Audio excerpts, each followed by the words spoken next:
France Maghreb 2. Allez, merci de nous rejoindre sur France Maghreb 2. C'est l'heure de retrouver l'émission Parler Santé, les amis, avec le grand, l'unique, le plus beau, le plus fort, Monsieur Malek qui est là avec nous. Ça nous fait bien plaisir, évidemment. Et je vous rappelle que, on va parler avec Monsieur Malek, lui dire bonjour dans un instant.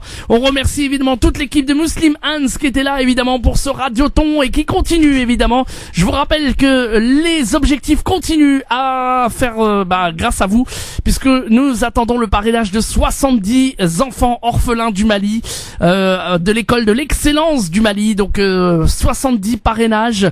On a fait déjà 13 parrainages pour le moment. Je suis sûr que le nombre a augmenté.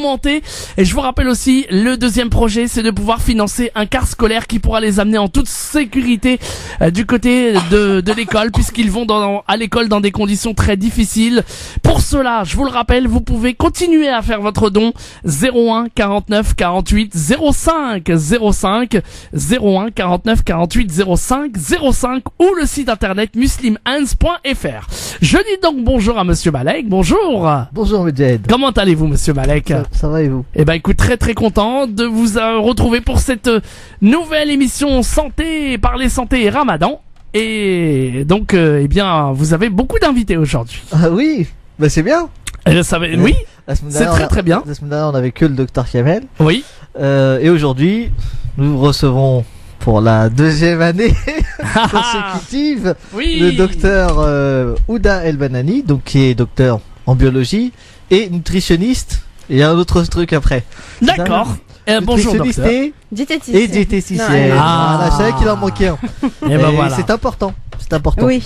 Et nous avons la star de la radio, le docteur Karcha, qui est endocrinologue, qui est avec nous aujourd'hui. Pour parler de quoi? Aujourd'hui, on va parler de diabète, d'alimentation et forcément de Ramadan. Exactement. Donc, il faut en profiter. Ah oui, donc n'hésitez pas à nous appeler dès maintenant. Si vous voulez un menu sur mesure pour ce soir, sur mesure. Shorba, pas shorba, c'est maintenant, c'est pas demain. Les maladies de la thyroïde, le diabète. Exactement. Le titre. On n'a pas le droit de citer le médicament. N'hésitez pas à nous appeler. Mais Jed, je te laisse. Évidemment, le numéro de téléphone 0892 23 99 50 étoile et le choix numéro 1 pour arriver directement au standard. Vous posez votre question. Évidemment, est-ce qu'on peut faire le ou pas le Ramadan? Ça aussi, vous pouvez demander. Il y a des endocrinologues donc qui pourra vous répondre.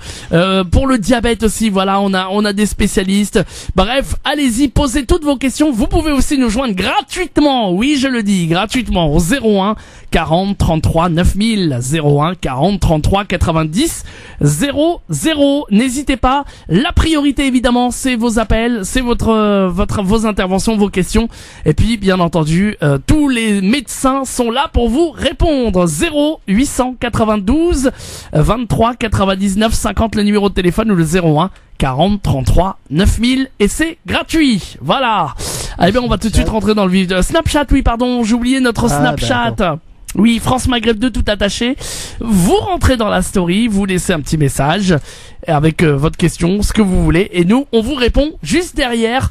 Monsieur Malek vous rajoute dans la story et il est spécialisé dans le Snapchat. Évidemment, n'hésitez pas, quelle que soit la question d'alimentation, de santé, de médecine, on a tout plein de médecins aujourd'hui qui sont là.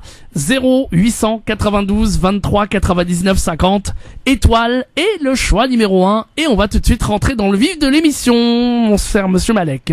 Alors, rebonsoir mesdames. Salam. Comment allez-vous? Bien? Très bien. Très bien. Alhamdoulilah. En ce 9e jour de Ramadan. Ça va. Ça va. Ouais. Et vous? Tiens le cap. Écoutez, on tient. Ça va, ça se passe bien. On salue mon ami d'enfance Hanifa qui est avec moi. Merci d'être venu. Bonjour Monsieur Hanifa. Voilà. Oui, il est là. Il est là. Un ami de très longue date. On salue tous les Vietnamiens qui nous écoutent s'il y en a quelques-uns ce soir. Je suis pas sûr, mais on les salue quand même. Eh ben pourquoi pas. Allez. Attendez. Donc. Oui. Voilà, exactement. Alors on va commencer à parler du jeûne. Le jeûne est devenu à la mode un petit peu. On en entend parler énormément pendant le Ramadan, c'est sûr, mais même en dehors du Ramadan, les bienfaits du jeûne, les jeûnes hydriques, on entend tout et souvent et des fois n'importe quoi. Alors on va commencer par ça. Quels sont les bienfaits du jeûne, docteur El-Banani? Alors, le jeûne, donc c'est une pratique thérapeutique ancestrale et qui est observée par toutes les créatures. Donc c'est pas que l'espèce humaine. Donc toutes les créatures observent une période de jeûne pendant leur phase de vie. Parce que justement, donc c'est un besoin de bien-être, est un besoin de santé, et c'est pour cela que c'est une pratique qui est au fait, on va dire presque dans nos gènes. Si on veut être en bonne santé, il faut jeûner. Alors ça consiste en quoi? Donc la physiologie du jeûne, tout simplement, c'est un nettoyage en profondeur de nos organes. C'est-à-dire que là, en ce moment, en jeûne, tous nos organes sont en train de se nettoyer en profondeur. Donc relargue et rejette toutes les toxines qui ont dû s'accumuler pendant une année, et ce qui va donner une nouvelle santé à chaque organe. Voilà, donc et ça va nous se répercuter sur l'état général de la santé, donc particulièrement sur le système immunitaire, sur voilà, donc le processus de mémorisation. Donc c'est pour cela que le jeûne ou la période de jeûne, par exemple le mois de Ramadan, donc c'est une période très vraiment propice à l'apprentissage, justement parce que nos neurones donc se nettoient, se détoxifient et se retrouvent une bonne santé. Donc c'est important. Et aussi voilà, donc comme vous l'avez cité, c'est un terme qui est devenu à la mode, effectivement. Donc on entend beaucoup le jeûne thérapeutique, et même il y a des centres qui se sont ouverts un petit peu partout en France et même ailleurs. C'est testé dans plusieurs maladies, notamment des grosses maladies, le cancer. Oui, tout à fait. Donc, dans certains pays, donc le jeûne fait partie du protocole. Par exemple, les patients qui sont qui ont des protocoles de chimiothérapie, qui est un protocole très lourd. Ils ont des séquences de jeûne. C'est alterné avec des séquences de jeûne, et donc ça a été remarqué que ça permettait donc ça stabilisait, ou même pour certains, ça permettait une bonne récupération par rapport au groupe donc de patients qui n'ont pas eu cette séquence de jeûne. Bien. Donc effectivement, donc c'est une pratique voilà, donc thérapeutique qui est essentielle à la santé. Ah voilà, la santé justement. Si vous avez des questions, n'hésitez pas. On va marquer la première pause en direct sur France Maghreb 2 et vous pourrez poser toutes vos questions. Est-ce que je peux jeûner ou pas jeûner à travers des complications que vous avez ou pas, des questions sur le jeûne et le Ramadan, des questions à tous nos médecins qui sont là. N'hésitez pas, on compte sur vous. 0892 23 99 50. Si vous avez une maladie et que vous voulez adapter votre alimentation, ce que vous devez faire, oui, tout à fait. Vous avez une nutritionniste qui est là pour ça. Exactement. Si vous avez une maladie, quelconque que vous voulez adapter pendant le mois du Ramadan, oui, ça c'est vrai que voilà, c'est important. Notre nutritionniste est là pour vous. Endocrinologue, si vous avez du diabète, que vous voulez savoir est-ce que vous pouvez jeûner ou pas, elle est spécialisée aussi dans ce domaine. Docteur Karcha, qui va pouvoir vous répondre également. Donc... Je suis impressionnée, tu le dis vachement bien. Endocrinologue, c'est endocrinologue, voilà, tout à fait. Voilà, après plusieurs entraînements, ça y est, j'y suis arrivé. Voilà, après 10 ans de maîtrise, voilà. Donc n'hésitez pas, vous avez vraiment les questions sur la santé, le Ramadan, l'alimentation pendant le mois du Ramadan, évidemment par rapport à votre pathologie. Donc n'hésitez pas. 0892 23 99 50, c'est notre numéro de téléphone pour nous joindre. Vous pouvez nous joindre aussi également au 01 40 33 9000, 01 40 33 90 00, et là c'est carrément la consultation gratuite, comme ça, les meilleurs conseils en direct à la radio. 0892 23 99 50 ou 01 40 33 90 00. Des questions qui arrivent dans un instant avec vous. Et juste après la pause, 0892 23 99 50. À tout de suite. Ramadan Moubarak à tous, merci de nous rejoindre sur France Maghreb 2 dans l'émission Parler Santé avec le docteur Karcha, endocrinologue, qui est là. Elle s'occupe de répondre évidemment à toutes les questions qui vous interpellent sur le diabète, sur la santé, sur tout ce qui se passe voilà à ce niveau-là. Et puis nous avons aussi notre nutritionniste également qui est là. Alors j'ai oublié le nom d'ailleurs. Docteur El-Banani, voilà, c'est ça. Monsieur Malek aussi. Et vos appels pour toutes vos questions d'ordre de santé, de nutrition, d'aliments pendant le Ramadan. Si vous avez une maladie difficile et que vous voulez savoir comment bien manger pour adapter votre alimentation, eh bien n'hésitez pas. 0892 23 99 50 étoile et le choix numéro 1. Et je vous propose d'accueillir le premier auditeur. Il s'agit de Toufik qui est avec nous. Toufik, bonjour.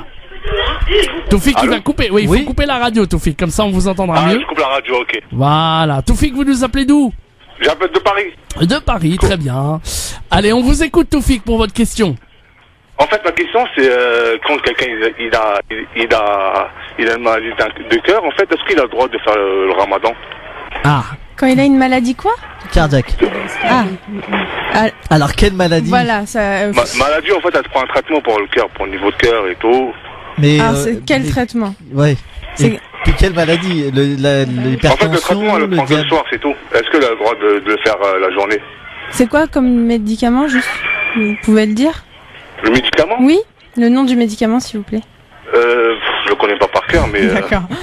Mais pourquoi on vous l'a donné? C'est le médecin qui lui donne, en fait, c'est pas moi. D'accord, le mieux... médicament cardanciel, c'est ça? Cardanciel, d'accord. Ouais, c'est ça. C'est un bêta-bloquant. Je pense qu'il vous l'a donné parce que vous deviez avoir un peu d'hypertension, ou peut-être le cœur qui battait un peu vite, un peu de tachycardie, quelque chose comme ça. Ouais, c'est ça. Bon, à partir du moment où le médicament est en une prise par jour, finalement, le ramadan ou pas, ça pose pas trop de problème. Ça pose pas de problème. Parce que... Ah ouais? Bah oui, enfin... En fait, elle le prend une fois par jour. Oui. Ça veut dire soit le matin, oui, une fois ça. le matin, une fois le soir. Elle le prend le soir au moment du repas. Après, c'est quoi? C'est pour votre maman, c'est ça?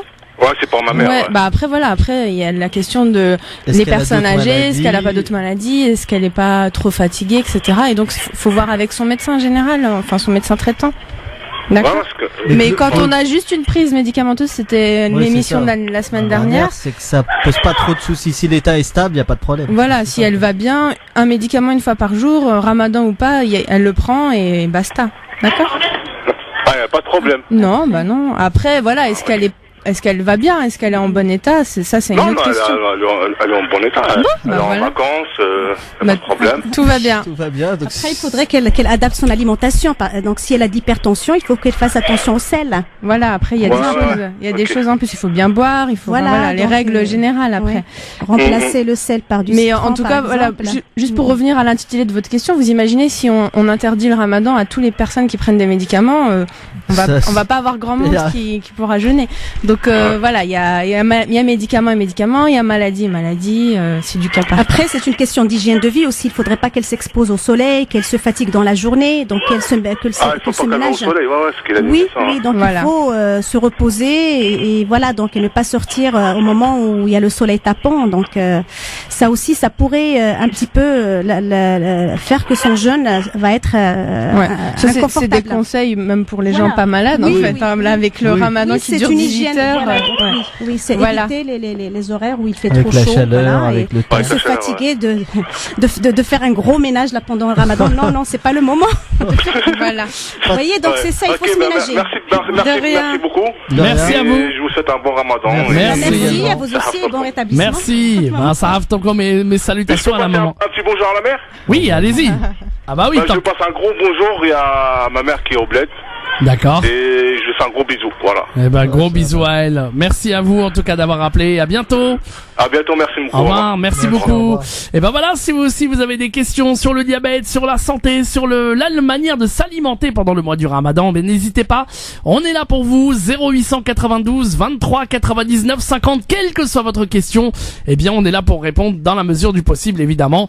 On parle de diabète, on parle de tout ce qui est maladie de jeûne, jeûne et le diabète. Est-ce que c'est compatible ou pas? Voilà, n'hésitez pas aussi à poser toutes vos questions. L'alimentation, évidemment, pour notre nutritionniste qui est là pour vous répondre également. N'hésitez pas, 0892 23 99 50 étoiles et le choix numéro 1 ou le 01 40 33 90 00 01 40 33 9000. On vous attend évidemment. Bien, alors on va reprendre le cours de l'émission. On va reprendre le cours de l'émission. J'avais une question en direct. Pourquoi on jeûne 30 jours? Alors la question c'est, est-ce que jeûner moins de temps, ça a un intérêt ou pas pour l'organisme? Parce que c'est vrai que nous on jeûne soit 29 soit 30 jours. Est-ce qu'il y a des éléments scientifiques qui prouvent que cette durée-là est intéressante? Oui, donc d'abord le mois de Ramadan, donc c'est une période vraiment, on peut le considérer comme étant une école, donc où il y a des enseignements. Parmi les enseignements, donc c'est changer ses anciennes habitudes, donc que ça soit des habitudes alimentaires ou des habitudes, par exemple pour les personnes qui fument, c'est vraiment l'occasion de pouvoir se sevrer et de penser réellement à sa santé. Alors en neurosciences, donc il a été démontré que pour justement la durée, donc pour pouvoir mettre en place un changement, il faut 3 semaines, donc 20 jours. Pour qu'il y ait un changement vraiment, qu'on change. Parce que c'est quoi un comportement? Un comportement, ça émane des habitudes quotidiennes qui s'installent dans le temps et après, donc, ça donne un comportement. Eh bien, 20 jours, c'est le temps vraiment suffisant pour pouvoir changer un comportement et remplacer des anciennes et mauvaises habitudes par donc des habitudes qui sont saines et qui sont bonnes et qui sont vraiment, donc qui sont bénéfiques pour la santé. Eh ben, le mois de Ramadan, ça dure 30 jours, donc ça veut dire que au bout du 20e jour, si on avait mis en place le changement qu'on voulait et donc les objectifs donc qu'on voulait atteindre en termes de changement de comportement, eh ben normalement c'est atteint au bout de 20 jours. Ce qui fait que on arrive donc les 10 derniers jours, ça nous permet d'être en bonne forme pour pouvoir observer encore plus et être dans un état de spiritualité, on va dire très parfait. D'accord. Donc 20 jours plus les 10 jours pour voilà, les 20 jours nous ramènent vers les 10 jours. Consolider ce qu'on a commencé à avoir. Et aussi donc et savourer donc la spiritualité parce que ça aussi c'est un équilibre pour nous donc le côté spirituel donc c'est important. Très bien. Bon merci pour la. On va continuer. Merci pour la réponse en tout cas. Oui, merci beaucoup. On va continuer à accueillir des appels évidemment au standard au 0892 23 99 50 étoile et le choix numéro 1. N'hésitez pas à poser toutes vos questions. On a Karim qui nous appelle par exemple en direct de la région parisienne. Bonjour Karim. Bonjour. Soyez le bienvenu Karim. Merci beaucoup. On vous écoute pour la question Karim. Bonsoir plutôt. Moi j'ai une question si vous voulez un petit peu d'ordre général. C'est une question qui se pose pendant le Ramadan mais qui se pose aussi tout le long de la vie en général. Oui. Je voudrais avoir une réponse à 3 questions. Déjà. À 2 questions. Oui. À 2. Allez-y. Comment manger peu et avoir la sensation d'être rassasié? Parce qu'il paraît que je lis partout que c'est possible. Moi j'y arrive pas. Et deuxième question, d'où vient, enfin moi en tout cas ça me le fait, j'ai beaucoup de proches aussi qui me disent qu'ils en avaient cette envie de quelque chose de sucré, toujours à la fin du repas. Ça c'est tout le temps, c'est pas que pendant le Ramadan, on est bien d'accord. Hein. Oui, non mais moi j'aimerais bien, si vous voulez, manger équilibré, ça j'essaye de le faire, mais peu, et me sentir rassasié. Alors je mange peu équilibré, mais le problème c'est que je n'arrive pas à combler ma faim, quoi. Alors, j'arrive pas. Il paraît que normalement on peut, mais moi, j'y arrive pas. On va demander les conseils du docteur Benani, mais on en avait discuté avec le docteur Karcha Voilà, j'écoute la réponse. Merci beaucoup. Merci à vous d'avoir appelé. Oui, donc effectivement, donc manger peu pour être rassasié. Au fait, c'est pas manger peu. Au fait, quand on mange, d'abord, il faut attendre d'avoir faim.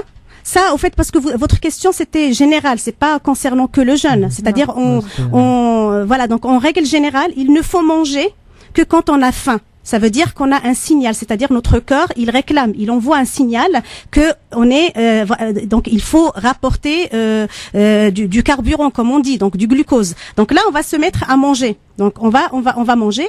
Et quand on va manger, on va mastiquer.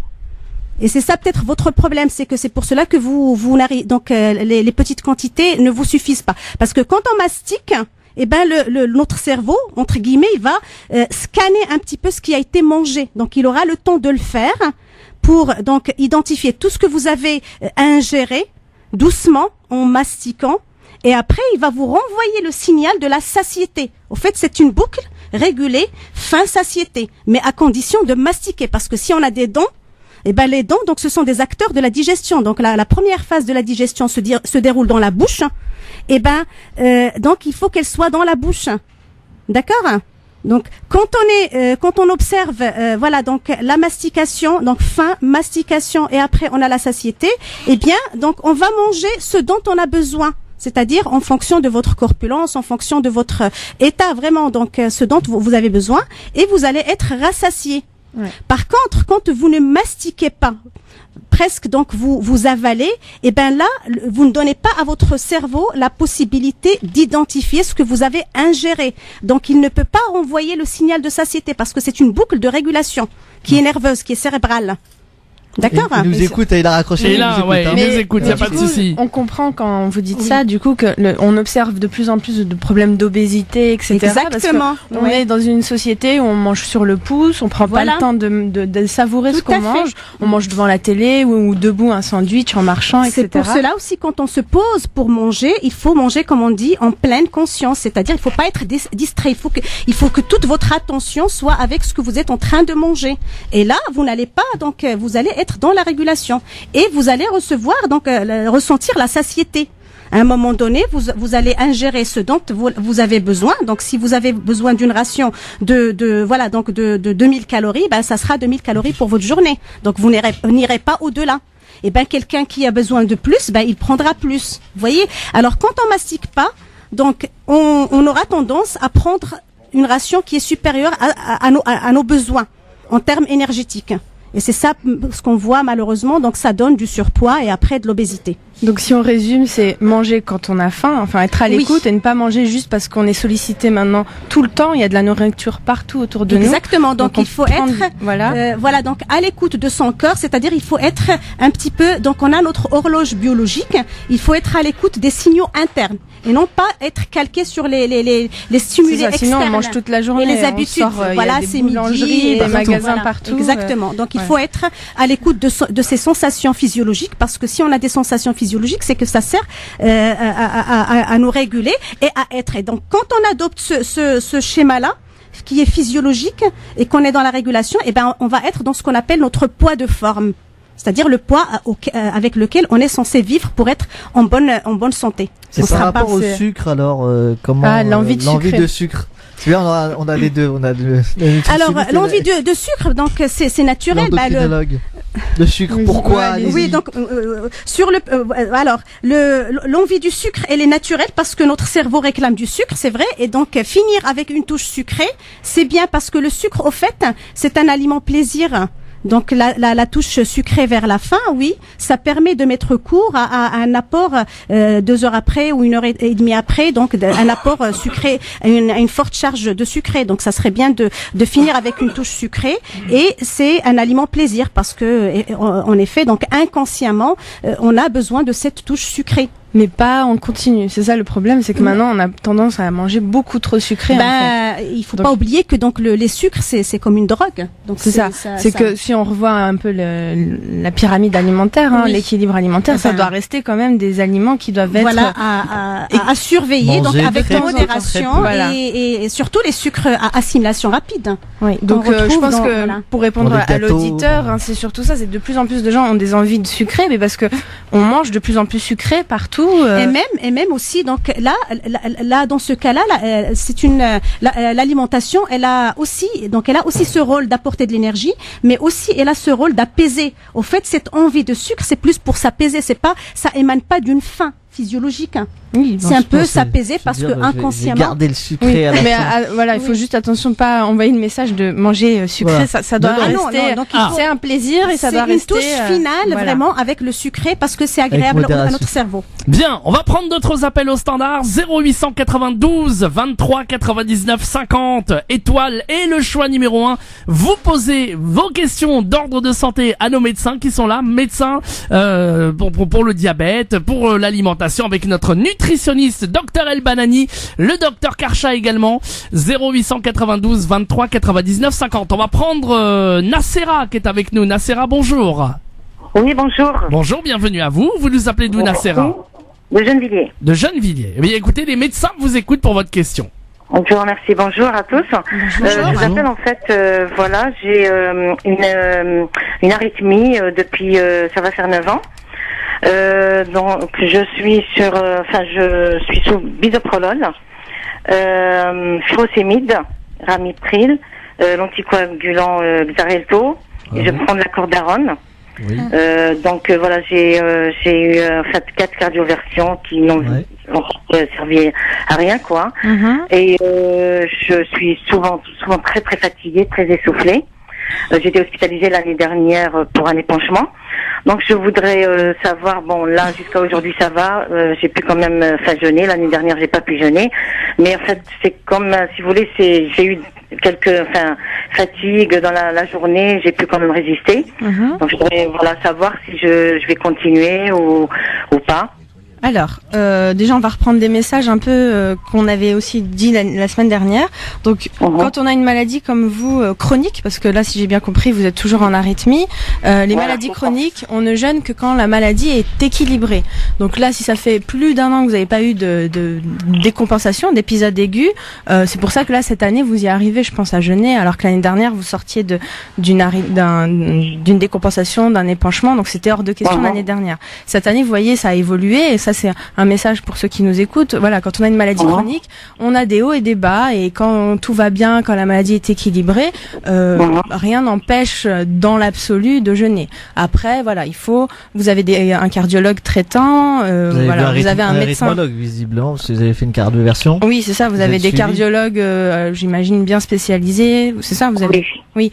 Et donc voilà, vous lui en avez parlé à votre médecin que vous alliez jeûner, ou vous avez jeûné un peu dans son dos? Justement, je l'ai appelé avant le Ramadan.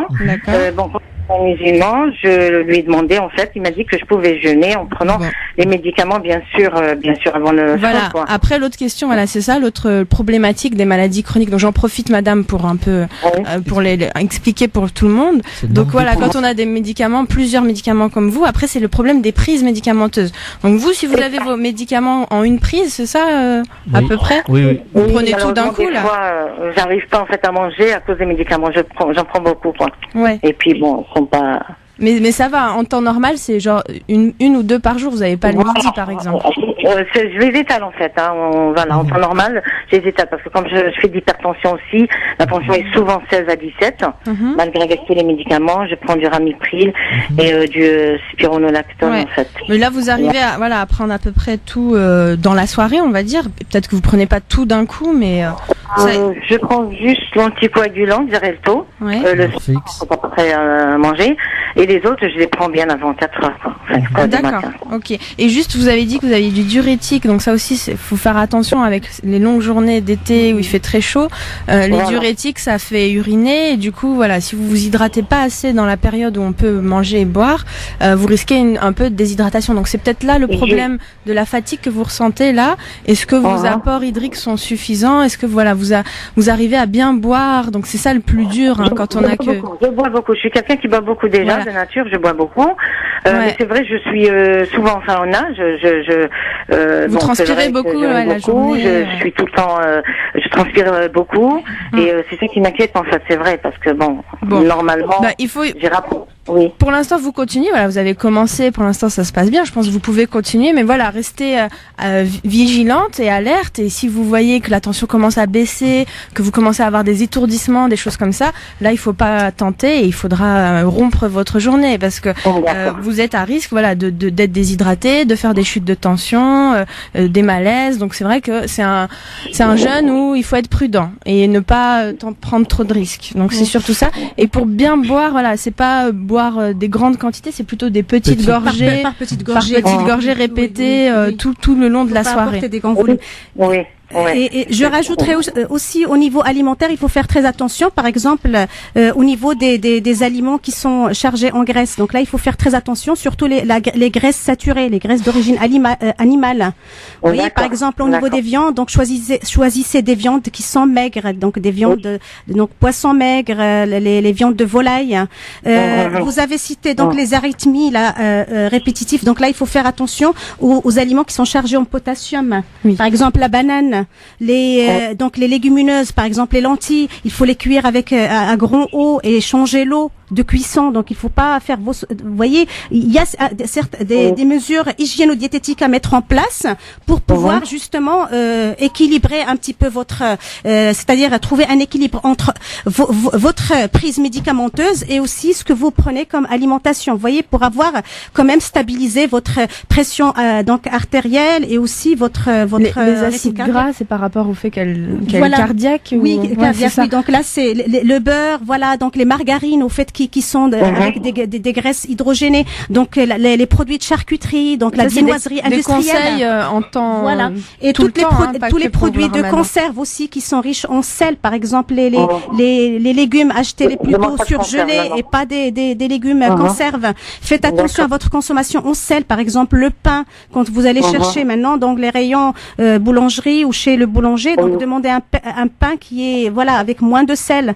Donc tout ça c'est des mesures qui vont vous aider dans votre quotidien à gérer votre pathologie et à trouver un équilibre aussi donc dans votre vie. Et là, pendant le ramadan, je pense, c'est continuer à manger équilibré. Équilibré, et faire attention, c'est-à-dire encore là, l'hygiène de vie, donc ne pas trop se fatiguer à des horaires où il fait trop chaud. Donc il faut se maintenir, il faut se préserver. Ok, Nacera. Ça vous va? Merci beaucoup. Merci de votre appel. À très bientôt. On va marquer la pause, mesdemoiselles et monsieur Malek. On va revenir dans un instant dans l'émission Parler Santé. Vos appels, évidemment, continuez à vous, nous poser vos questions, 0892 23 99 50. N'hésitez surtout pas. Faites-moi exploser le standard pour toutes vos questions sur le diabète, sur l'alimentation à avoir pendant le mois du Ramadan, sur vos questions sur tout ce qui est cardiologie, diabète et endocrinologie, voilà. Les hormones, la thyroïde, tout ça. Mais docteur Karcha a l'air de connaître bien tout ça. C'est ça? Non.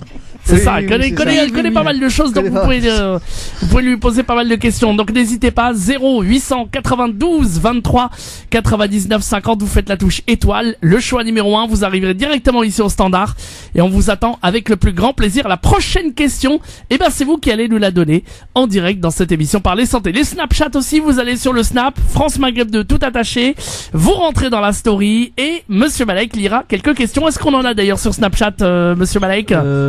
On en avait une hors sujet. D'accord, très bien. Qui était religieuse, mais sinon j'ai d'autres questions. D'accord, très bien. Mais en tout cas, les questions des auditeurs, vous êtes tous les bienvenus. Le numéro du standard, on vous attend avec plaisir. 0892 23 99 50. On marque la pause et on revient avec vos questions. 0892 23 99 50. À tout de suite. France Maghreb 2, France Maghreb 2. Et nous sommes de retour dans l'émission Parler Santé sur France Maghreb 2 avec plein... Ils sont en pleine forme. Non, mais c'est un débat très intéressant. Oui, tout à fait. C'est l'alimentation en fonction des origines. Exactement.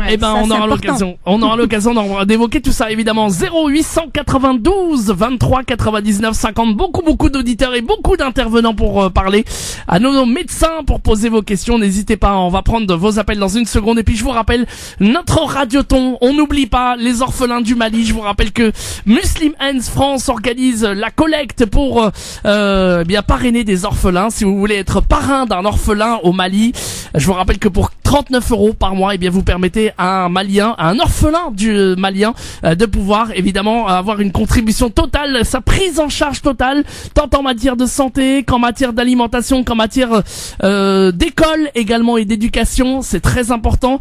Vous pouvez appeler Muslim Hands pour être partenaire, pour être parraineur et pour parrainer un orphelin. C'est le 01 49 48 05 05 muslimhands.fr. Je vous rappelle que l'objectif est d'avoir les 70 orphelins parrainés grâce à vous, grâce à nous, et on en est déjà à plus de 13 13 aux dernières nouvelles. Donc j'espère que vous allez mettre le paquet, que la baraka soit avec vous et que ce mois du Ramadan vous agrée de votre bon geste, Inch'Allah.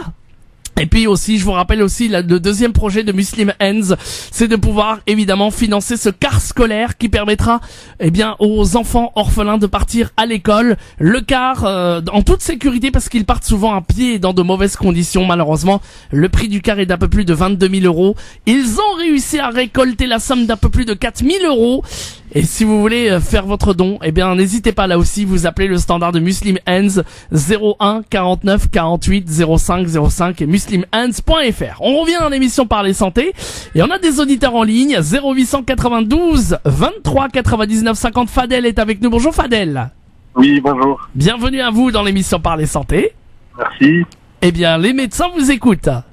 Et Monsieur Malek. Oui, bonjour. J'ai une question relative à... ma femme est enceinte et elle a de fortes nausées avec des vomissements aussi des fois.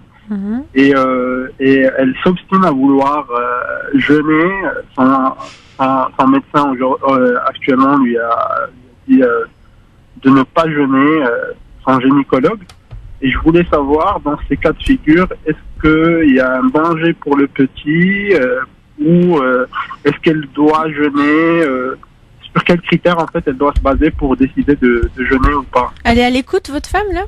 Oui, elle est à l'écoute. Ça va être pour elle, hein, du coup, la réponse. Donc oui, vous avez déjà eu la réponse du gynécologue qui la suit. Hein. Elle est enceinte, elle vomit, elle a des nausées, elle vomit. Donc déjà, quand on vomit, on est affaibli. Déjà, il pour faut tenir, c'est compliqué. pour tenir, il faut se réhydrater, etc. Après, elle a combien de semaines? La question, elle est enceinte au premier trimestre. Elle est au premier trimestre? Elle est au 7e mois. 7e mois. Donc, 7e mois. Voilà, donc elle est sur une partie qui est un peu qui est compliquée. En fait, on a déjà abordé le sujet avec les sages-femmes. Il y a 3 périodes. Il y a le premier trimestre qui est là où l'embryon va se former. Donc s'il y a des vomissements, de toute façon, il faut des carences pour le bébé, c'est très compliqué. Ensuite, il y a une partie qui est plutôt tranquille, le deuxième trimestre. Et il y a la dernière partie qui est celle où la c'est là par exemple accoucher. Des fois où le fœtus est un petit peu un petit point, un retard de croissance un petit peu, et le dernier trimestre c'est là où il peut rattraper ce retard. Donc si elle jeûne et elle va être carencée et que le bébé a un petit poids, donc pareil à l'échographie, qu'est-ce que vous avez dit, le gynéco, etc. Mais moi je rejoins le médecin qui lui a dit de pas jeûner. C'est un peu risqué. Le gynéco lui a dit non. Et oui, il faut qu'elle mange, parce que si elle vomit, elle perd des éléments nutritifs, etc. Il faut bien compenser les pertes ensuite. Donc je vois pas comment elle peut tenir 18 heures sans rien boire et sans rien manger. Et en effet, je pense qu'il peut y avoir un danger pour le fœtus. On a tous, je pense, des histoires en tête qui sont mal finies. Donc voilà, prenez pas de risque, madame. Elle vomit et qu'elle est étourdie et qu'elle tombe. C'est ça. Exemple. Après, il y a les risques de malaise, de traumatisme et de tomber dans les escaliers. Le droit de la femme le droit que la femme a de jeûner, l'enfant, il a aussi un droit de rester en vie et de s'assurer en tout cas les meilleures conditions pour arriver à terme. Après, le truc c'est que le médecin lui a dit de ne pas jeûner. Donc et en plus nous on n'a pas tous les éléments, etc. Mais son gynécologue lui dit de pas jeûner, elle a des étourdissements, elle vomit. Il y a pas de question à avoir. Au bout d'un moment, voilà, il faut. Je pense qu'il faut garder. Essayer d'être raisonnable. Ok, parfait. Voilà. Bon. Oui, essayez de la raisonner. Oui, justement parce que des fois, à 21h30, elle a des vomissements et du coup même, je pense même religieusement, la journée n'est plus... Mais ça c'est un signal, je pense, c'est qu'elle tire trop sur la corde en quelque sorte, et que là, en fin de journée, son organisme il supporte plus, et c'est peut-être même le fœtus qui supporte plus, donc il faut pas qu'elle prenne des risques insensés comme ça. Et elle les rattrapera, c'est pas un problème. D'accord ? Ok. Voilà. Voilà pour allez, les bon conseils. Courage, bonne fin de Ramadan. Merci. À bientôt, barakallahu fik. Merci beaucoup. 0892 23 99 50. Oui. Oui, alors on vous entend, allez-y. Allez-y. Sur la partie religieuse. Docteur Karcha. Non, c'était pas le docteur. Non, mais en plus donc de point de vue religieux, donc Allah Azza wa Jal, il a favorisé, donc la priorité c'est au fœtus. Oui. Pour la femme enceinte, donc il est prioritaire. Exactement. Et pour la femme allaitante, c'est l'enfant, donc aussi il est prioritaire. Elle doit pas arrêter son allaitement pour pouvoir jeûner. Non, donc c'est la priorité. Donc il y a des permissions, donc voilà, il faut les utiliser aussi, comme voilà, donc le fard. Donc on s'arrêtera là. On s'arrêtera là, mais c'est vrai, des fois c'est quand même assez simple. On n'est pas sur un cas d'un patient où il faut. Oui, là il y a pas de question à avoir. Là il y a une permission. En plus elle va pas bien. Le médecin lui a dit de pas le faire. Voilà. Ça fait quand même beaucoup de. Alors que Allah Azza wa Jal, donc lui a permis donc si elle peut pas, si c'est au-delà de ses capacités, ben non, il faut pas s'obstiner à jeûner et jeûner dans des mauvaises conditions. Si c'est 21h, voilà, c'est 1 heure de trop. Oui. Donc, et puis on est sur une période de jeûne qui est très longue. C'est 18 heures de jeûne, donc voilà. 0892 23 99 50. N'hésitez pas, allez-y, posez toutes vos questions. Il est déjà 19h, donc il nous reste 1 heure encore à passer ensemble. Oui, ça passe très vite. 0892 23 99 50. Abdel Jabbar, pardon, est en ligne avec nous. Il nous appelle de Paris. Wa alaykoum salam. Wa alaykoum salam, bienvenue. Voilà, moi j'ai fait de l'hypertension, voilà, et j'ai deux médicaments, un le matin pour éliminer le sel et le soir pour normal. Et là, avant le Ramadan, le samedi de Ramadan, j'ai pris la tension, c'était 12,8. Et ce samedi, c'était hier, c'était 14,8. Mais bon, je prends qu'un seul médicament maintenant. Des fois, je prends celui qui un seul ou les deux, parce que vous prenez qu'un seul médicament sur les deux là, c'est ça? Vous faites plus oui, parce que vous savez, il faut du temps entre la prise. Mais qui vous a dit ça? Non, mais qui vous a dit quel médicament prendre? Vous avez demandé à quelqu'un ou à votre médecin ou pas? Non. Enfin, ma question c'est vous. Voilà, merci. C'est ce que je voulais entendre. Je suis bien. Bon, j'étais fatigué avec les chaleurs. Il faisait très chaud, tout ça. Maintenant, ça va. Le soir, je suis fatigué, KO.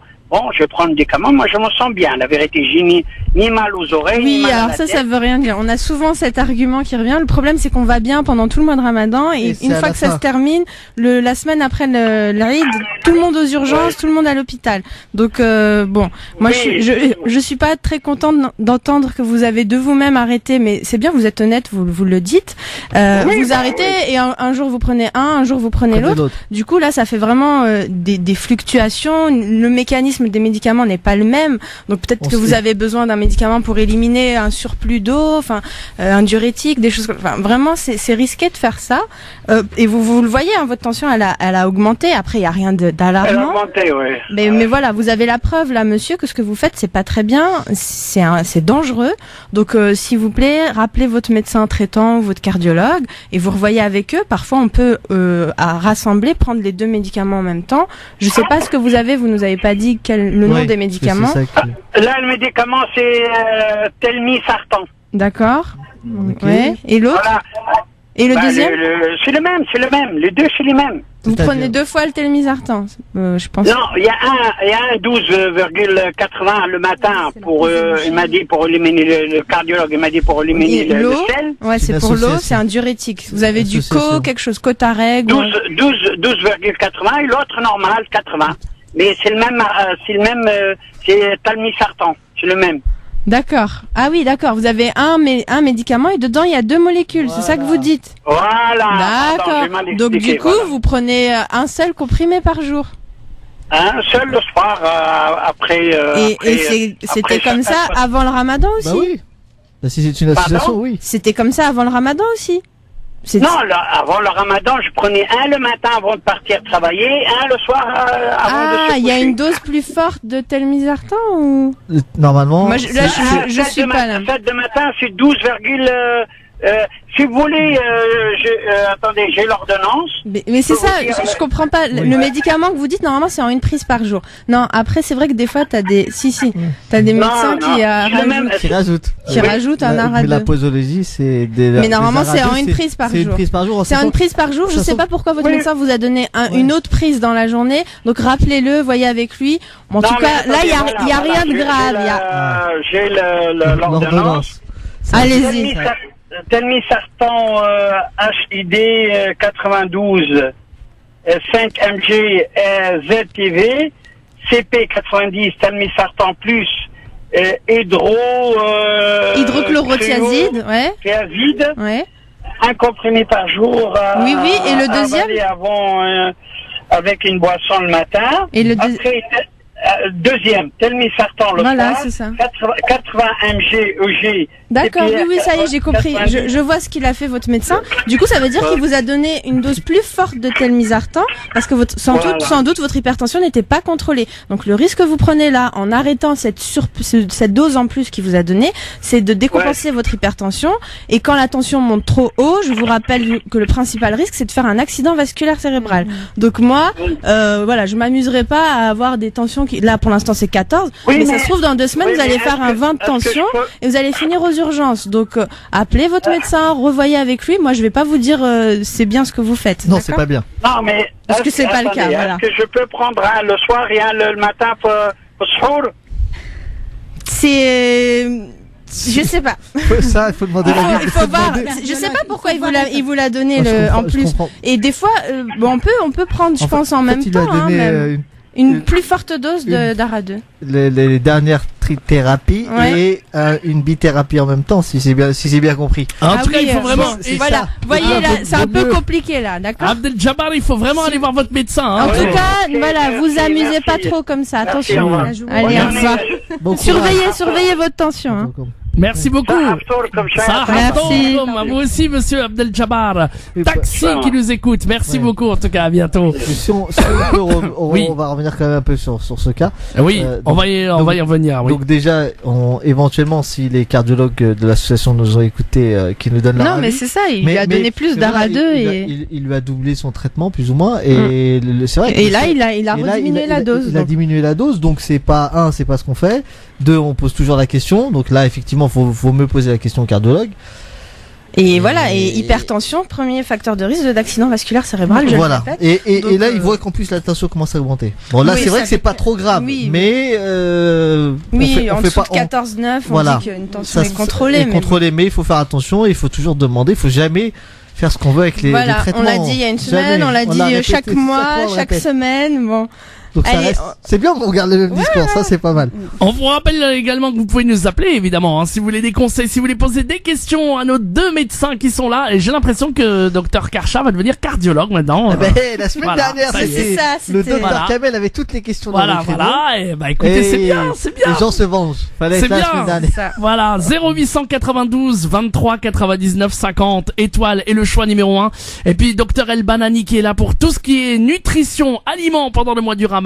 Si vous avez une pathologie, que vous voulez savoir comment mieux manger pendant ce mois du Ramadan, n'hésitez pas. 0892 23 99 50. On est encore là. On est là pour accueillir tous vos appels. Donc n'hésitez pas une seule seconde, les auditeurs, que vous soyez d'ailleurs à Paris ou en région parisienne, mais aussi tous nos auditeurs de province. 0892 23 99 50 étoile et le choix numéro 1. Vous accéderez directement au numéro de téléphone ici et vous passerez en priorité sur l'antenne. 0892 23 99 50 ou 01 40 33 9000. 01 40 33 90 00. Alors on est reparti pour la suite. On est reparti. Alors tout à l'heure on parlait de fatigue. Oui. Donc est-ce que vous avez des conseils, des astuces? Qu'est-ce qu'on doit manger pour éviter la première source ou le premier facteur qui génère la fatigue pendant le mois de Ramadan, c'est le manque de sommeil. Donc avec les pratiques religieuses en soirée longue, avec ce qui fait que on n'arrive pas à avoir notre quota, notre nombre d'heures de sommeil au total. Alors il faut savoir qu'on va manger justement pour rattraper, pour essayer de alors donc il y a une stratégie à mettre en place en termes pour le sommeil. Au fait, il faut savoir que si nous avons besoin par exemple de 7 à 8 heures de sommeil en bloc, au fait notre corps, il a besoin de 7 à 8 heures, que ça soit en bloc ou fractionné, donc en fin de nictémère, on va dire, donc d'une journée complète. Voilà, donc il faut qu'il y ait le nombre total dont il a besoin. Donc ça veut dire quoi? Siestes. Voilà, il faut mettre en place des siestes. Vraiment, c'est impératif pour pouvoir justement tenir tout le mois. Et tenir tout le mois et aussi être dispo en soirée pour sa pratique religieuse. Donc impérativement, il faut s'arranger et voir un petit peu en fonction du déroulé de la journée et d'essayer de la caser ou de la mettre après une journée de travail ou en début d'après-midi. Donc ça peut être une sieste ou 2 petites siestes ou une grasse matinée et une sieste. Enfin, ça dépend. Donc on essaie d'avoir plus ou moins le même nombre d'heures de sommeil. Il faut essayer d'avoir. Il faut avoir le nombre de sommeil qu'on a l'habitude d'avoir quand on dort en bloc. Ça d'une part. La deuxième facteur qui génère la fatigue aussi, la déshydratation. donc la déshydratation. C'est pour cela que on conseille pour c'est-à-dire qu'au moment de iftar, donc à la réalimentation, d'apporter du liquide. Bien sûr, on va pas boire que de l'eau, mais d'apporter donc des aliments qui vont apporter aussi des aliments de l'eau riches hydratants, qui vont hydrater. Donc il y a les shorbas, les soupes, les potages, les harira bien sûr. Donc tous ces voilà. Après bon, il y a les fruits, les légumes aussi. Donc ce qu'on constate aussi, c'est qu'il y a une faible consommation de légumes pendant le mois de Ramadan au détriment des féculents. Comme souvent, même toute l'année, non? Oui, mais pire. Mais pendant Ramadan, c'est encore pire. C'est vraiment sur la table du iftar. Donc c'est beaucoup de féculents et beaucoup de féculents, beaucoup de gras, beaucoup de sucré. Et très peu de légumes. Alors, pardonnez-moi, on va prendre tout de suite les auditeurs. Ils sont là, ils nous attendent au standard 0892 23 99 50. Nous partons en Côte d'Or à Dijon 105.1 où Khadija nous écoute sur Dijon. Bonjour Khadija. Oui, bonjour, assalamu alaikum. Wa alaikum salam, bienvenue à vous Khadija. On vous écoute. Alors, ma question, c'est en fait à propos parce que j'ai aussi, comme le monsieur précédent, j'ai des hypertension. Et j'ai de la thyroïde, donc j'ai pris des médicaments pour la thyroïde, ce qui fait que je le prends, pour la thyroïde, je le prends le matin, en fait, avant, avant le ftour, en fait. Donc vous le prenez à 22h? Non, sahur. Sahur, d'accord, j'ai pas entendu, d'accord. Donc le matin. Ouais? Non, pas le matin, je prends avant le ftour. Le ftour, avant. Oui. Donc après, mais avant de manger. C'est ça? Avant manger, voilà. Okay, et après, le médicament de la tension, je le prends, en fait, juste avant, avant l'arrêt de Siam. Ouais. L'arrêt de l'ftour, pardon. L'arrêt de, voilà. Juste, on a compris. Pas de souci. Et moi, je travaille dans la restauration, ce qui fait ça, en fait, je bouge énormément, je sens aucune fatigue, et je fais en plus, je me permets de faire des sports pendant le Ramadan, et je veux savoir est-ce qu'il y a des en fait, en sachant que mon papa, il est mort d'un AVC. Ah, ça c'est la phrase de tout à l'heure qui vous a fait peur. Donc non, mais là déjà très bien, madame. Vous prenez vos médicaments, je vous félicite, c'est bien. Vous faites du sport. Vous faites du sport. Vous avez dit que vous êtes pas fatigué, c'est ça? Ouais, vous avez dit. Donc c'est que vous devez manger. Ça m'arrive de. Oui, comme tout le monde. Ouais, mais vous tenez le coup. Oui. Déjà vous avez pas des maladies graves, hein, hypertension et hypothyroïdie, c'est pas très grave. Mais il faut continuer à prendre vos traitements. Je pense que vous vous alimentez correctement. C'est pour ça que vous tenez, vous continuez à travailler comme la majorité des musulmans, on va dire. Et donc l'AVC que votre père a fait, et voilà, c'est pas qu'il en a fait un que vous allez le faire, n'ayez pas peur. Vous avez une hypertension, donc il faut la traiter. Je pense que vous avez quel âge? Vous nous avez pas dit. J'ai 46 ans. D'accord, ok. Et ça fait, oui. Bon, donc prenez bien votre traitement et. En fait, c'était dû suite à une grossesse. Et en fait, chaque grossesse, j'ai eu des tensions. Ouais, mais je pense que vous devez être un peu peut-être un peu prédisposé quand on a comme ça un peu d'hypertension dans la famille. Vous avez moins de 50 ans, donc je pense que vous avez fait une hypertension quand même assez jeune. Donc bon, c'est qu'il y a un petit terrain chez vous, donc prenez bien votre traitement. Au niveau hypertension, on avait dit au niveau alimentaire, c'est surtout ne pas manger trop salé. Ça, on a déjà dû vous le dire. Et pour le lévothyrox, au moment du ftour, moi aussi, c'est ce que je recommande à mes patients, parce que la prise de lévothyrox, d'habitude, c'est le matin à jeun. Donc le meilleur moment pendant le Ramadan où on est à jeun, c'est à 22h avant de prendre sa soupe, quoi. Mais après, il y en a qui le prennent le matin, c'est pas très grave, mais c'est vrai que du coup, entre 22h et 3h, à 3h, dans l'estomac, il y a encore de la nourriture, on n'est pas vraiment à jeun. Et la fait que parce que je fais des footings, hein, oui, c'est pas, nous, on n'est pas surpris. Tant que vous supportez, donc il faut éviter juste les créneaux, il faut choisir son créneau. Vous faites pas ça à 14h. Voilà, à 14h, donc en plein soleil ou pleine chaleur. Non, juste avant. Soit très tôt. Quand je travaille pas bien. C'est exactement ce qu'on conseille. Voilà, c'est soit très tôt le matin quand c'est encore frais, ou bien, donc 2 heures avant l'iftar. Oui, voilà. Parce que sinon, donc, vous allez vous mettre en déshydratation et vous allez vous fatiguer. En fait, faut attendre le dernier moment quasiment avant de manger. Le matin, de bonne heure avant le matin, pendant le Ramadan, ça va être dur. C'est dur. Non. C'est bien. C'est une bonne période. Oui. C'est une bonne période, mais c'est sûr que c'est plus compliqué quand on travaille et quand on doit tenir toute la journée. Mais sinon, c'est une très bonne période de faire le sport le matin. Mais là, sur cette période-là, c'est vrai qu'il vaut mieux essayer de s'approcher de la reculer vers, vous allez boire après, donc ça va. Parce que vous allez passer une journée un petit peu difficile. Boire après, donc. Voilà. D'accord, je vous remercie énormément. Mais de rien. Et continuez comme ça. C'est très Bravo. bien. Vous devez nous écouter régulièrement, je pense. Bien sûr, oui, bien sûr. Voilà, vous êtes parfaite, machallah. Merci, au revoir. Merci beaucoup Khadija de Dijon, à bientôt. Barakallahu fik, à bientôt. Merci beaucoup. 0892 23 99 50 étoile est le choix numéro 1. N'hésitez pas à poser toutes vos questions. On est encore là. 0892 23 99 50. Direction Aix-en-Provence, Marseille.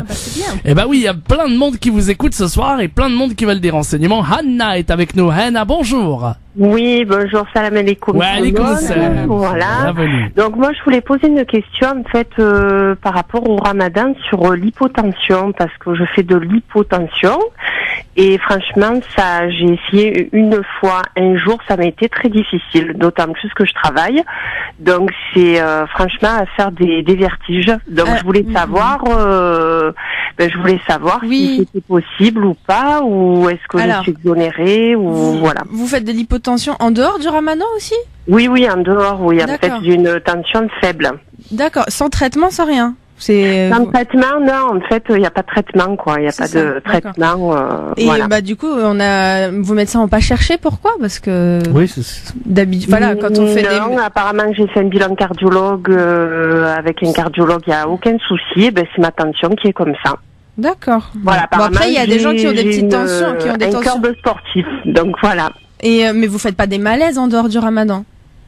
Parce qu'après la tension, ça reste un chiffre. J'ai des vertiges en fait. Si j'ai quoi que ce soit. En dehors du Ramadan? Oui, en dehors, bien sûr. Parce que là, le Ramadan, par exemple, là, je le fais pas, quoi. Donc, en fait, voilà. J'ai pas tenu. Donc, en fait, si vous avez des choses en dehors du Ramadan, le Ramadan, ça va, ça risque d'aggraver dans le sens où, voilà, si vous vous hydratez pas bien, on sait que, voilà, la déshydratation, ça fait chuter la, boire énormément, ouais. Exactement, c'est surtout ça. Est-ce que vous avez testé un jour, là? Ou vous avez rien testé? Oui, j'ai testé un jour, mais franchement, en plus j'ai faim, j'ai l'impression de faire à la rigueur, c'est pas trop grave. Mais est-ce que physiquement vous tenez? Est-ce que vous avez fait ces fameux malaises? Est-ce que je me sens très fatiguée et est-ce que vous mangez correctement aussi? Donc vous prenez oui, ce qu'il faut. le soir, le soir je mange correctement, mais franchement, j'arrive pas, quoi. Ça m'est très difficile. Je vois les gens qui sont à l'aise, etc. Mais moi, ça m'est très difficile. Du coup, vous l'avez pas fait là toute la semaine? Non, là, j'ai pas fait, j'ai pas arrêté. Après, de toute façon, si vous pouvez pas, vous pouvez pas, hein, faut pas vous forcer. Mais par contre, donc, juste un avis médical, il faut explorer cette hypotension, c'est pas tout à fait normal. Peut-être qu'au niveau alimentaire, vous avez des carences. Peut-être qu'au niveau hormonal, moi, je pense à, la thyroïde et le cortisol. C'est deux hormones. On m'a justement fait toutes les analyses du monde, etc. Et franchement, j'ai des analyses parfaites. D'accord. Ok. Voilà. Après, ça reste un chiffre. Voilà. Donc, peut-être que votre tension de base elle est à 10 et tant que vous êtes à 10 c'est bien et par contre dès que vous passez à 9, 8 là ça commence à être vraiment bas et dans ces cas-là il faut essayer d'identifier qu'est-ce qui fait chuter votre tension, peut-être le stress, peut-être la fatigue, peut-être c'est ça en fait, dès que je suis fatiguée ou dès que je suis stressée ou un événement particulier en fait je chute la tension. Mais donc ça c'est quelque chose qu'il faut essayer de travailler pour que peut-être l'année prochaine vous arriverez à jeûner Inch'Allah, avec plaisir. Bon courage. Pas de réponse. Merci beaucoup de nous avoir Merci de votre réponse. Avec plaisir. À tout le monde. Merci beaucoup, madame. À bientôt. Barakallahu fikum. Des réponses de qualité avec nos médecins. En tout cas, ça fait plaisir. On continue au 0892 23 99 50. On va marquer la pause si vous voulez bien. Ça passe super vite, hein. Vous avez vu, déjà 2 heures et 1 heure de passé. On est ensemble. Et je vous rappelle également que vous pouvez continuer. On va parler à Samira Aman tout à l'heure de Muslim Hands France pour évidemment ce radioton. On continue. Je vous rappelle que Muslim Hands France a lancé ce radioton en direct depuis hier avec la possibilité de parrainer des orphelins du Mali pour subvenir à leurs besoins quotidiens. Pour cela, vous pouvez être parrain d'un orphelin. C'est 39 € par mois. C'est une baraka évidemment et surtout la possibilité d'aider plein d'orphelins. L'objectif c'est d'atteindre 70 parrains 70 enfants parrainés par nous tous et vous tous qui nous écoutez, au prix de 39 € par mois. Si vous ne pouvez pas, eh bien il y a aussi une autre possibilité, un autre projet, c'est de pouvoir financer un car scolaire qui pourra amener ces enfants à l'école. Le car scolaire est estimé à un peu plus de 22 000 € évidemment, et que le coût est très très cher, mais la promesse a été faite par Samira de pouvoir produire ce car à la rentrée d'octobre. Et si on peut, et si grâce à vos dons, grâce à nous tous et grâce à votre solidarité, on peut aider, eh bien, Muslim Hands a réalisé ce projet d'un car pour nos orphelins du Mali. Eh bien, vous pouvez faire votre don en appelant le 01 49 48 05 05. Le site internet muslimhands.fr. Eh ben, n'hésitez pas, à votre bon cœur, et merci d'avance de votre générosité. 01 49 48 05 05 muslimhands.fr. On va faire un point tout à l'heure avec Samira sur le don qui a été donné. Qu'est-ce que vous avez, où on en est dans la cagnotte, et puis surtout le parrainage des enfants orphelins, c'est une baraka auprès d'Allah subhanahu wa ta'ala. C'est ce que nous a appris notre prophète sallallahu alayhi wa sallam. Et donc, n'hésitez pas si vous voulez parrainer un orphelin du Mali. 01 49 48 05 05. Un engagement fort pour vous, un engagement qui vous amènera, Inch'Allah, et nous amènera au paradis. Et merci d'avance de votre générosité. 01 49 48 05 05. On va revenir après la pause. Il y a plein de questions et on va vous accueillir au 0892 23 99 50. Parler santé revient juste après ça. France Maghreb 2, France Maghreb 2, sur 99.4 FM, sur 99.4 FM à Metz et toute sa région. Et nous sommes de retour dans l'émission Parler Santé, évidemment avec nos médecins qui sont là, le docteur Karcha, le docteur El Banani et monsieur Malek, évidemment, qui est là aussi pour l'émission Parler Santé. Oui, mais il est là quand même et il nous fait plaisir, c'est notre beau gosse ici à la radio. Vous nous appelez au standard si vous avez des questions, il y a plein de questions au 0892 23 99 50 avant de retrouver Samira Aman tout à l'heure de Muslim Hands pour faire un point évidemment sur les dons qui sont arrivés et merci, vous êtes très très très nombreux à donner à Muslim Hands pour bien parrainer un orphelin.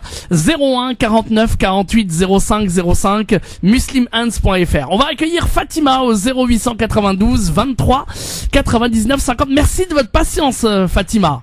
Oui, il n'y a pas de souci. Soyez la bienvenue, vous nous appelez d'où Fatima? Merci, salam alaikum de Paris. Salam. Bonsoir médecin, docteur. Bonsoir. Je vous appelle parce que je prends le médicament de la tension Tarka 240. Tarka? Oui, Tarka de 240 mg tous les matins vers 3h30. D'accord. Et pour l'instant ça va, ça se passe bien. Mais le problème c'est qu'il me fait un peu de constipation depuis qu'il m'a changé de dose, le cardiologue. D'accord. Oui, et le problème c'est que je suis limite diabétique, comme elle me dit mon diabétologue. Je pense ça va pas tarder que je vais prendre un traitement. Ah, vous êtes pas encore diabétique, c'est ça? D'accord. Oui, elle m'a donné encore des analyses oui. après Ramadan, un mois ou 2 mois, de faire ces analyses, et là elle va, je pense, me donner les... D'accord, et votre question du coup? Parce qu'on a le docteur Kamel en ligne. Puisque j'ai l'appareil pour piquer. Oui.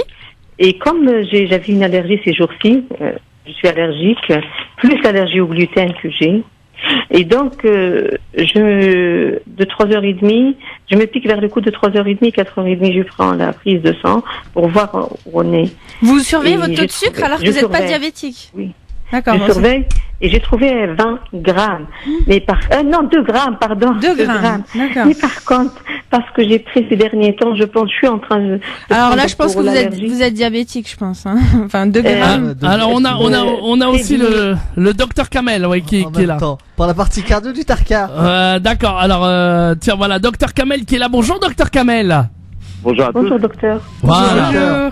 Comment allez-vous? Oui, docteur. Ben, ça va bien, ça va bien. Alors, docteur Kamel. Pour la partie du Tarka, docteur Kamel, Donc des conseils. le Tarka, c'est pas un médicament qu'on prescrit souvent. Il contient 2 substances, le Tarka. Un ralentisseur, l'isoptine, qui est en même temps antihypertenseur, donc, et un peu d'inhibiteur d'enzyme de conversion.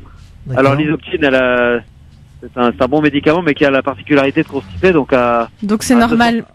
C'est normal. J'entends très mal, j'entends pas bien, docteur. Ah, on n'entend pas bien. On va répéter, on va répéter, c'est pas grave. On va répéter. Alors effectivement, dans le Tarka, il y a un médicament qui constipe. Donc plus on va augmenter les doses du Tarka, plus vous serez constipé. Donc si vraiment c'est une constipation insupportable, il faut penser, il y a plein d'autres médicaments pour la tension. Il n'y a pas que le Tarka chez vous qui marchera certainement.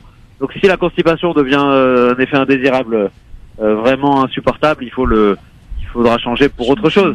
Il y a d'autres d'autres substances actives efficaces. Ok, voilà. Super, on y transmet. Si à côté de ça, c'est parce que vous buvez beaucoup moins bien, beaucoup moins en quantité, vous mangez moins de fibres. Alors effectivement, la constipation, elle va s'installer de plus belle. Donc pendant le Ramadan, on a tendance à être constipé. C'est pour ça qu'on dit qu'il faut bien s'hydrater et manger beaucoup de légumes verts. C'est ça. Donc si c'est juste un effet Ramadan, mais que d'habitude le Tarka ça allait bien, et ben c'est le problème de l'alimentation pendant le Ramadan. Mais si la constipation c'est depuis le début du Tarka, et ben il y a autre chose qui existe. Il faut demander un conseil à son médecin pour changer. Madame, vous avez entendu le docteur Kamel? Pas tout à fait. Voilà, merci beaucoup, docteur Kamel. Merci. Alors, je répète rapidement pour madame. Madame, il a dit le cardiologue que dans le Tarka, il y a 2 molécules. Il y en a une qui constipe. Donc, votre constipation, elle est là depuis que vous prenez le médicament ou depuis que vous faites le Ramadan? Non, avant Ramadan, depuis qu'il a changé la dose. Donc c'est vraiment à cause de la dose, à cause du médicament. Donc voilà. Parce que j'avais ma tension était en augmentation, donc il l'a changé. Voilà, d'accord. Après c'était pas un problème, j'ai l'impression, la constipation finalement. Avant, quand j'étais à moins faible, non, j'avais pas ce problème. Maintenant, je l'ai. Bon, essayez de mettre en place de bonnes règles diététiques, bien boire, manger des fibres. Donc le soir par exemple, éviter les soupes à base de féculents. Éviter aussi donc. Je suis cœliaque, je mange pas shorba, rien. Oui, donc prenez que des soupes à base de légumes. Donc évitez les soupes, par exemple le harira, donc c'est à éviter en ce moment avec ce traitement. Tant que vous prenez ce traitement, donc qui constipe, donc le cardiologue l'a bien souligné. Donc il faut se rabattre sur les fibres, c'est-à-dire les légumes, les fruits. Donc voilà, pour que vous puissiez avoir un transit intestinal assez confortable et éviter que ça stagne trop. Donc dans vos intestins. Voilà. Après, si vous faites tout bien et que ça continue, vous pouvez changer de médicament. Voilà. Donc il faut retourner voir votre cardiologue. Et il faut boire, madame, aussi. Donc il faut boire l'eau. Donc il faut boire et justement donc en augmentant sa consommation de légumes, vous allez augmenter votre hydratation. D'accord. Oui, et comme je vous ai dit, comme je suis cœliaque, je mange pas, j'ai l'allergie au gluten. Donc voilà, donc des légumes. Oui, donc et en plus, vu l'allergie que j'ai eue cette semaine-là, elle m'a donné le prednisone 1 milligramme. J'ai trouvé que c'était beaucoup là à prendre pendant 5 jours. Non, mais si vous avez fait une allergie, c'est 3 comprimés et demi. Au petit déjeuner. Bon, en tout cas, voilà, vous avez une réponse pour la constipation, si ça s'améliore. Le diabète, donc la constipation, c'est à voir avec votre cardiologue si ça continue. Oui, vous mangez beaucoup de légumes, donc je pense qu'au niveau beaucoup de légumes, il faut boire beaucoup d'eau aussi, et il faut bouger aussi, ne serait-ce qu'une marche, parce que si vous restez assise toute la journée, là aussi, votre transit intestinal donc ne va pas s'activer, donc il va être trop. Et par contre, un truc que vous nous avez dit qui m'inquiète un peu plus, c'est les 2 grammes de glycémie. Là, je pense que vous êtes diabétique. C'est dû, docteur, est-ce que c'est dû à ce traitement que je prends? Non. Corticoïdes ou pas? Ah oui, c'est vrai, j'ai oublié, vous avez pris de la prédnisone. Oui, c'est ce cas aussi. La prédnisone peut faire monter la glycémie. 3 comprimés et demi par jour pendant 5 jours. Bon, c'était trop pour moi. Non, c'est pas trop. Je pense que vous en aviez besoin. C'est pour ça qu'on donne que 3 jours ou 5 jours maximum, pas longtemps, des fortes doses. Par contre, la docteure j'ai diminué, je prends 2 tous les jours. Oui, il vous a fait une décroissance, normalement, quand Non, mon médecin m'a dit 3 comprimés, c'est marqué. Lui, il vous a dit que 3 jours et puis vous arrêtez. Je peux arrêter? Non, mais qu'est-ce qui vous suivez l'ordonnance de votre médecin, c'est ça que je dois prendre 3 comprimés et demi quand même, c'est beaucoup. Les corticoïdes oraux, c'est sur une petite période, il y a que quelques jours, on vous donne pas 15 jours de corticoïdes. C'est ça, il y a pas donc, de danger. Suivez à la lettre sur cette petite partie. Et ensuite, de toute façon, vous allez arrêter. Donc c'est pour ça que le docteur. Voilà. Et par contre, oui, en effet, le 2 grammes, ça vient de là. Donc vous affolez pas, continuez à surveiller, à manger pas trop sucré, etc. Mais voilà, souvent quand on est hypertendu, je pense que vous avez quel âge? Plus de 50 ans. Je suis 56 ans. Voilà, plus de 50 ans, hyper tendu. Donc le diabète, je pense qu'il va pas tarder aussi. Donc essayez de bien manger, à rester actif, faites du sport. Voilà, vraiment les règles de base. Voilà, et puis et de dormir aussi, donc suffisamment, le sommeil. Je fais très attention, docteur, comme je mange pas, je suis cœliaque et tout. Oui. Donc, vous voyez, je mange plus de légumes. Oui, l'hypertension, ça vient pas de l'alimentation, hein, c'est une maladie des artères, donc ça vous. Oui, voilà. Un peu de tout, hein, mais il n'y a pas grand chose à faire. Il faut prendre vos traitements. Bon, on a d'autres questions. Bon courage, madame. Merci à vous. Bonne journée. Merci à vous. Merci de nous appeler. Merci de nous écouter. Barakallahu fik. À bientôt. Au revoir. Merci beaucoup. Et vous pouvez continuer à nous appeler, évidemment, pour poser toutes vos questions. Nos deux docteurs, là. Docteur El-Banani, pardon. Et le docteur Karcha, qui est là. Des vrais spécialistes. Et monsieur Malek aussi, qui continue à être de plus en plus fort aussi au niveau de la santé. Bientôt docteur, je pense. Inch'Allah. 0892 23 99 50 étoile et le choix numéro 1 si vous avez des questions en rapport avec l'alimentation pendant le mois du Ramadan, si vous avez des questions sur évidemment la santé pendant le mois du Ramadan, diabète, etc. 0892 23 99 50. Dans quelques minutes, on va prendre les derniers appels. Donc n'hésitez pas. 0892 23 99 50.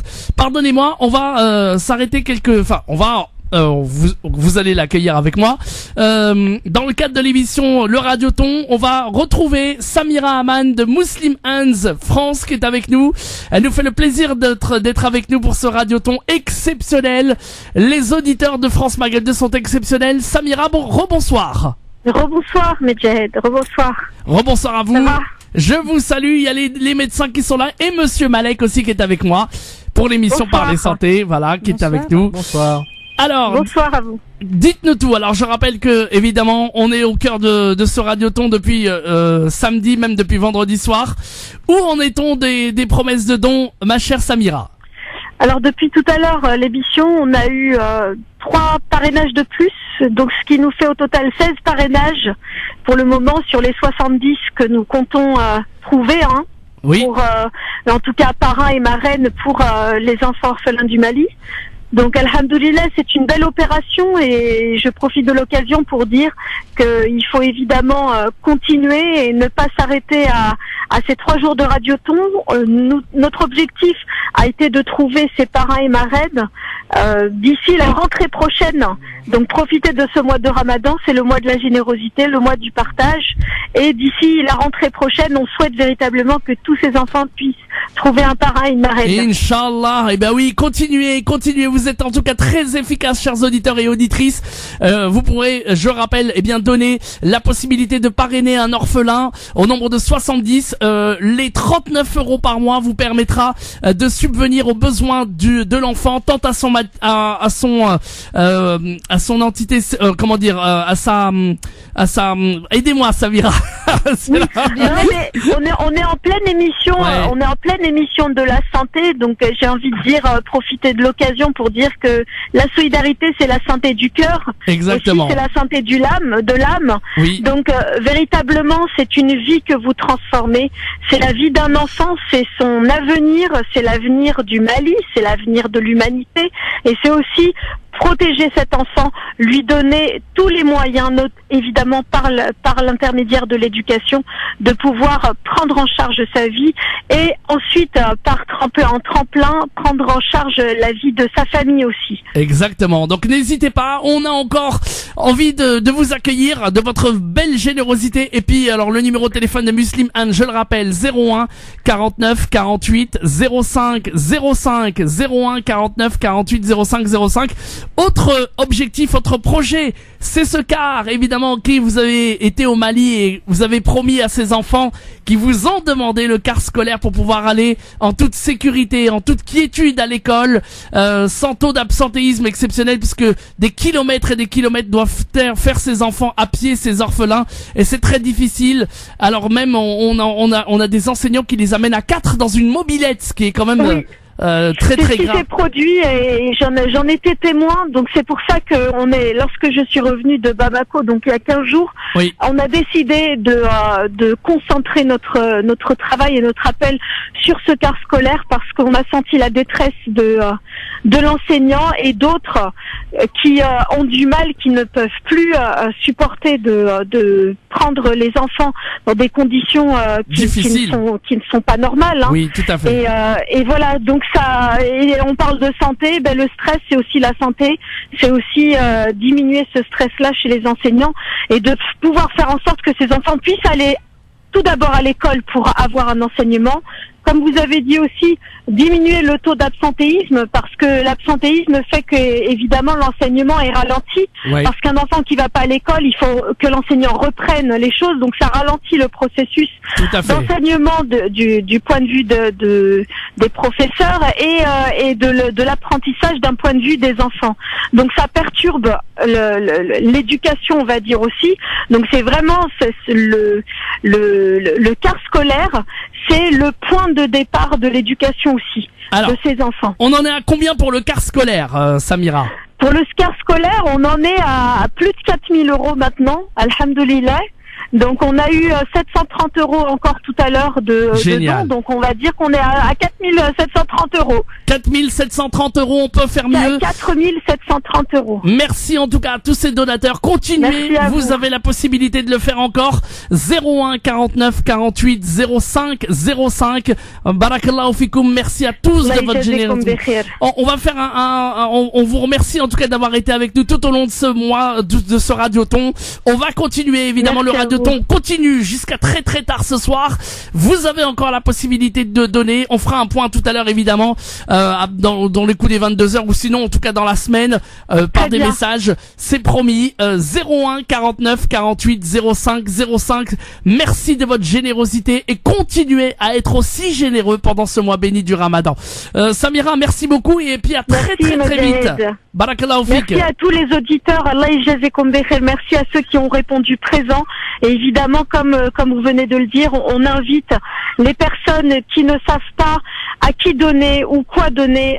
Donner pour l'éducation, c'est extrêmement important. C'est le premier mot du Coran, c'est Iqra. C'est extrêmement important. Exactement. C'est la première liberté que nous pouvons donner à ces enfants. 01 49 48 05 05. Merci beaucoup en tout cas et je vous dis à très très bientôt, d'accord? À bientôt, merci. Salut, bye bye, à bientôt. Allez messieurs, on va continuer. 0892 23 99 50. Où est notre... Voilà, c'est pas grave. On va prendre d'autres auditeurs, les derniers appels. Sinon on fera évidemment conclura cette émission, mais on a encore le temps d'accueillir nos auditeurs. Si vous voulez évidemment intervenir sur l'antenne, poser nos questions, des questions à nos médecins, 0892 23 99 50. On revient juste après ça.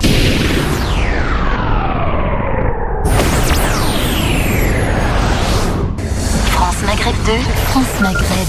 Le temps passe super vite les amis. Parler santé, c'est maintenant avec Monsieur Malek évidemment et toute l'équipe et tous les médecins qui sont là. 0892 23 99 50 pour poser toutes vos questions. 0892 23 99 50. Alors on a une auditrice qui attend depuis tout à l'heure. On va l'accueillir comme il se doit. Bonsoir madame. Bonsoir. Bonsoir. Bienvenue. Quel est votre prénom? Je m'appelle Sonia. Sonia. Vous nous appelez d'où Sonia? De Montreuil. Eh bien, écoutez, on vous écoute parce que vous avez bien entendu, donc c'est à vous.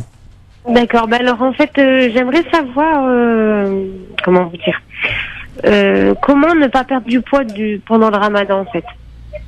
D'accord. Ah, comment ne pas perdre de poids. D'habitude, on a la question inverse. Ouais, c'est plutôt comment faire. Comment perdre Normalement, on doit perdre du poids pendant. Oui, et une moyenne de 4 à 6 kilos. Ouais, c'est ça. Pas plus. Si c'est 10 kilos, c'est qu'il y a une pathologie sous-jacente. Donc là, il faut aller consulter vite. Mais donc, vous ne voulez pas perdre parce que vous êtes déjà très mince, c'est ça? Oui. D'accord. Bon. Et vous vous alimentez comment? Parce que normalement, on est censé manger la moitié de ce qu'on mange dans l'année. Donc forcément, on va puiser sur nos réserves. 4 à 6 kilos en moyenne, à peu près. Ça, avec la détoxification, oui. Vous faites comment? Vous respectez cette règle-là? Vous mangez exactement la même quantité ou voire plus comme la plupart des gens qui font le Ramadan? Peut-être vous n'avez non, j'arrive pas à manger justement le soir. Je mange très peu. D'accord. Alors, effectivement, donc pour certaines personnes, ça peut arriver qu'ils deviennent entre guillemets un petit peu anorexiques pendant Ramadan, donc ils ont du mal à manger comme d'habitude. Donc là, ce qu'on conseille, c'est de fractionner. N'essayez pas de manger tout pendant l'iftar. Faites des petits repas. Donc, donc 3 ou 4 petits repas comme ça que vous allez étaler, voilà, que vous allez répartir sur les 6 heures là entre iftar et suhour.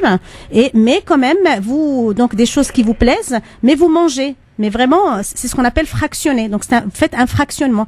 On le conseille aussi aux personnes âgées qui ont du mal à manger aussi donc des grandes quantités. Donc là, il faut fractionner parce que là, effectivement, vous allez perdre et vous allez vraiment perdre plus que 6 kilos.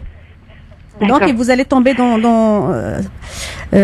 enfin c'est quand même pas oui, et du coup, vous êtes très fatigué, c'est ça. Voilà, donc de perdre plus, donc au-delà de 6 kilos, donc c'est quand même, donc il faut aller consulter. C'est-à-dire qu'il y a quelque chose qui fait que vous, voilà, donc vous perdez, donc qui n'est pas normal, dans un laps de temps quand même qui est assez court. Hein. Un mois, et c'est quand même, voilà, donc au-delà de 6, il faut aller consulter s'il y a une grande perte.